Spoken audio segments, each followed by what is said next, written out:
So we can do a quick little video just showing how to test the tension. So we've threaded the machine through. I've got the just a simple little Elna machine with the thread on the top. Now we've threaded the machine with the presser foot in the up position, and that's important.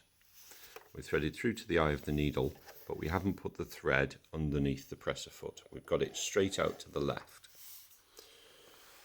So it's all pretty straightforward. When we've threaded, we're going to have the presser foot up, we're going to pull on the thread, and the thread's going to pull through very gently with not too much effort at all, and very consistently as well.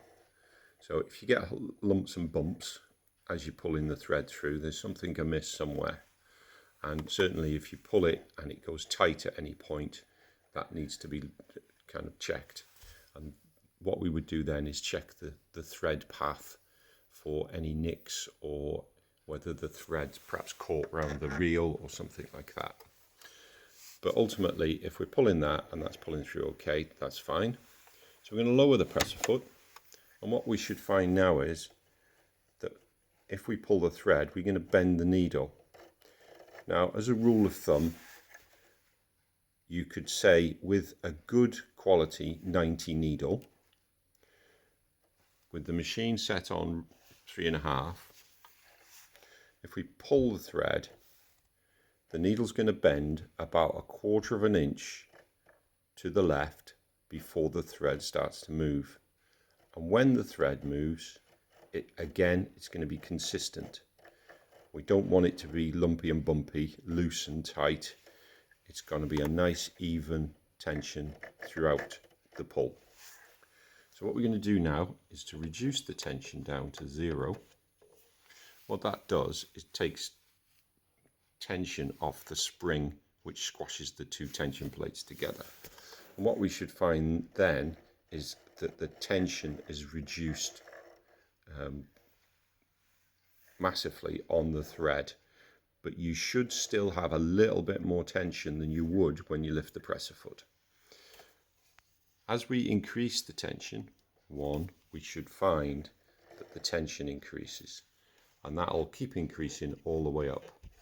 Most machines go up to 9, and that should be huge tension on that, and that's for just doing specialized things. So we're going to turn that back down to 3.5. Again, tension's back on the thread. I'm going to lift the presser foot up, and the tension disappears straight away. And that's really what we're looking for.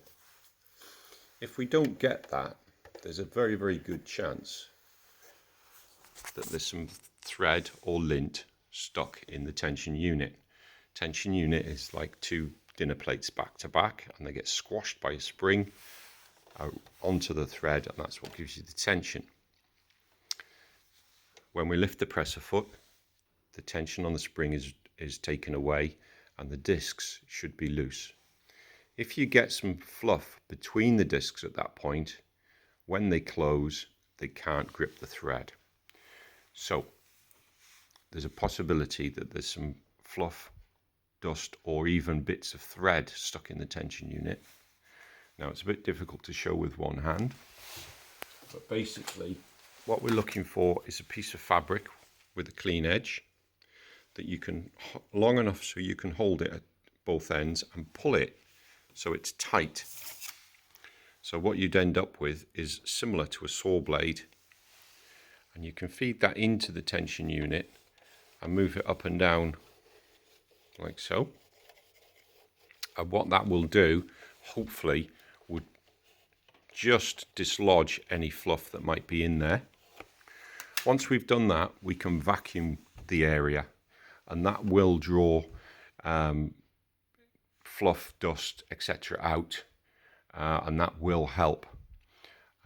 Once we've done that, then we do our tension test again and just see if the tensions come onto the thread in an even way. You might need to do that a couple of times. That's a very, very good way of cleaning the disc out.